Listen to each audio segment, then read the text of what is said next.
Hi guys, welcome pa ako dito sa akin channel mga kabalen. So nakikita nyo dyan, tumatawad ako guys mga kabalen, mga Foxter.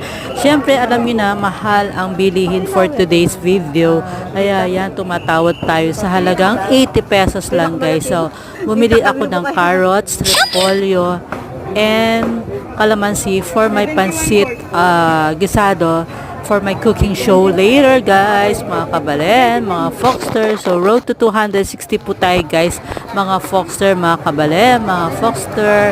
So yan, hindi ko na malaya natakpan pala ng ating bag, yung ating mga gulay dito guys. So don't forget to follow, like, and subscribe.